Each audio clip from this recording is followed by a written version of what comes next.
First question है, भारत में वनाच्छादित क्षेत्र है। फर्स्ट ऑप्शन है 10%, सेकेंड है 22%, थर्ड है 26% एंड फोर्थ है 24.16%। कौन सा सही होगा?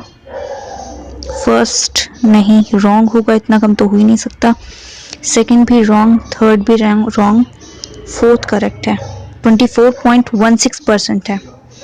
और अगर आपको 2019 के मुताबिक पूछा गया कि भारत में वनाच्छादित क्षेत्र कितना है, तो आपको बताना है 21.67%। तो चलिए अब सेकंड क्वेश्चन में चलते हैं। सेकंड क्वेश्चन है, कावेरी नदी तट पर कौन सा शहर स्थित है? जो कावेरी नदी बहती है उसके किनारे कोई शहर है, वो कौन सा है? तो पहला ऑप्शन है तिरुचिरापल्ली, सेकंड है मैसूर, थर्ड है बेंगलोर एंड फोर्थ है हैदराबाद। तो देखते हैं कौन सा सही है। तो इसका जो राइट आंसर है वो फर्स्ट ऑप्शन है तिरुचिरापल्ली। अब चलते हैं थर्ड क्वेश्चन में। थर्ड क्वेश्चन है, जनजाति को इंगित करने के लिए पहली बार आदिवासी शब्द का प्रयोग किसके द्वारा किया गया? फर्स्ट ऑप्शन है महात्मा गांधी, सेकंड है BR अम्बेडकर, थर्ड है जवाहरलाल नेहरू एंड फोर्थ है ठक्कर बाबा। तो देखते हैं कौन सा सही है। फर्स्ट रॉन्ग है, सेकंड भी रॉन्ग है, थर्ड भी रॉन्ग है, फोर्थ करेक्ट है ठक्कर बाबा। तो जो जनजाति को सबसे पहले जिन्होंने नाम दिया था आदिवासी शब्द, वो ठक्कर बाबा ने दिया था। अब ठक्कर बाबा के बारे में थोड़ा सा जान लेते हैं। इनका नाम पूरा जो नाम था वो था अमृतलाल विठालदास ठक्कर, और ये सोशल वर्कर थे जिन्होंने जो ट्राइबल पीपल होते हैं उनके उत्थान के लिए काम किया था। तो इन्होंने ही सबसे पहले आदिवासी शब्द का प्रयोग किया था जनजाति को लेकर। अब चलते हैं फोर्थ क्वेश्चन में। फोर्थ है, भूटान राष्ट्र डैश हिमालय में स्थित है। ऑप्शन फर्स्ट है पश्चिमी, सेकंड है केंद्रीय, थर्ड है उत्तरी एंड फोर्थ है पूर्वी। तो सबसे पहले हमें ये इमेजिन करना पड़ेगा, तो भूटान जो स्टेट है वो किधर है, किस दिशा में है?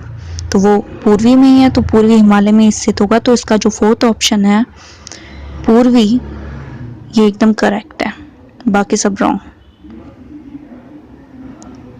अब चलते हैं फिफ्थ क्वेश्चन में। फिफ्थ क्वेश्चन है, चक्रवात क्या है? फर्स्ट ऑप्शन है उत्तरी गोलार्ध में उच्च दाब तंत्र वाला दक्षिणावर्त पवन है, सेकंड है उत्तरी गोलार्ध में उच्च दाब तंत्र वाला वामावर्त पवन है, थर्ड है उत्तरी गोलार्ध में निम्न दाब तंत्र वाला वामावर्त पवन है एंड फोर्थ है उत्तरी गोलार्ध में निम्न दाब तंत्र वाला दक्षिणावर्त पवन है। तो सोचिए कौन सा सही हो सकता है। फर्स्ट रॉन्ग है, सेकंड भी रॉन्ग है, थर्ड भी रॉन्ग है, फोर्थ करेक्ट है। क्यों करेक्ट है? जैसे चक्रवात को हम जानते हैं कि साइक्लोन कहते हैं, तो इसके दो काफ़ी लंबाई होती है और पूरी हवा एक गोल चक्कर में घूमती है। तो इसमें होता क्या है, जो पवन का जो ऊपर वाला हिस्सा होता है उत्तरी गोलार्ध वाला, वो उसका जो घूमने का चक्कर होता है वो एंटी क्लॉकवाइज होता है, और जो दक्षिणी गोलार्ध वाला पार्ट होता है नीचे वाला हिस्सा, वो क्लॉकवाइज होता है। तो इसलिए इसका फोर्थ जो ऑप्शन है वो एकदम सही है। अब चलते हैं सिक्स्थ क्वेश्चन की तरफ। सिक्स्थ क्वेश्चन है, सरसों की मिश्रित खेती किसके साथ होती है? तो फर्स्ट ऑप्शन है सूरजमुखी के साथ, सेकंड है मटर के साथ, तीसरा है मक्का के साथ और फोर्थ है गेहूं के साथ। तो देखते हैं कौन सा सही है। फर्स्ट रॉन्ग है, सेकंड भी रॉन्ग है, थर्ड भी रॉन्ग है, फोर्थ करेक्ट है। तो जो सरसों और गेहूं जो दोनों होते हैं वो रबी क्रॉप्स हैं, तो इन दोनों को साथ में मिश्रित खेती करके उगाते हैं। तो इसका जो सही आंसर है वो फोर्थ है, गेहूं के साथ सरसों की मिश्रित खेती की जाती है। चलते हैं नेक्स्ट क्वेश्चन की तरफ। सेवंथ, यजुर्वेद में यजुर शब्द का क्या अर्थ है? फर्स्ट समर्पण, सेकंड प्रकृति, थर्ड जीवन एंड फोर्थ है सत्य। तो इसका जो करेक्ट आंसर है वो है समर्पण। तो यजुर्वेद में जो यजुर शब्द है उसका जो अर्थ है वो है समर्पण। अब चलते हैं नेक्स्ट क्वेश्चन की तरफ जो है 8th। पहली शताब्दी ईसा पूर्व से 7वीं शताब्दी ईसवी के बीच विकसित गांधार कला जो बौद्ध दृश्य कला की एक शैली है, मुख्य रूप से डैश राजवंश के दौरान निखरी। फर्स्ट ऑप्शन है गुप्त, सेकंड है मौर्य, थर्ड है पल्लव एंड फोर्थ है कुषाण। तो गेस कीजिए इसका कौन सा सही आंसर होगा।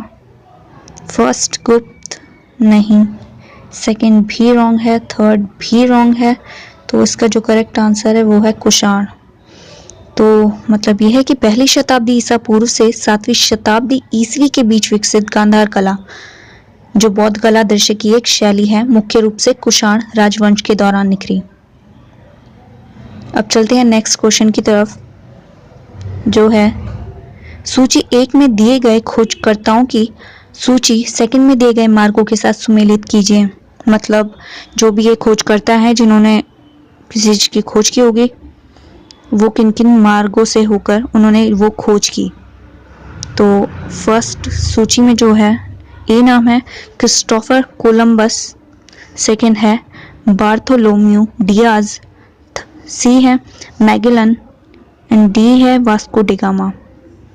सूची 2 में ऑप्शंस है फर्स्ट दक्षिण अफ्रीका के सबसे दक्षिणी भाग के समीप समुद्री यात्रा, सेकंड है स्पेन से चलकर और अटलांटिक पार करते हुए पश्चिमी की तरफ समुद्री यात्रा, थर्ड है दक्षिण अफ्रीका के सबसे दक्षिणी भाग में घूमकर मालाबार तट पर पहुंचा एंड फोर्थ है समुद्री यात्रा द्वारा विश्व भ्रमण। अब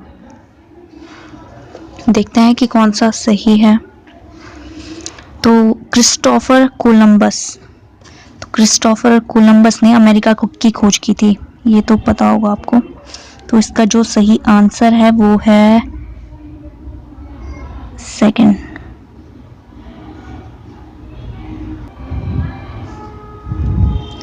क्रिस्टोफर कोलंबस मैच करेगा सेकंड से। बी को देखते हैं बार्थोलोम्यू डियाज।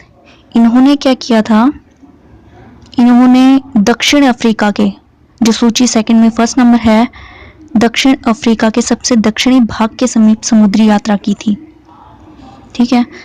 सी का देखते हैं मैगेलन ने क्या किया था, मैगेलन ने समुद्री यात्रा द्वारा विश्व भ्रमण किया था।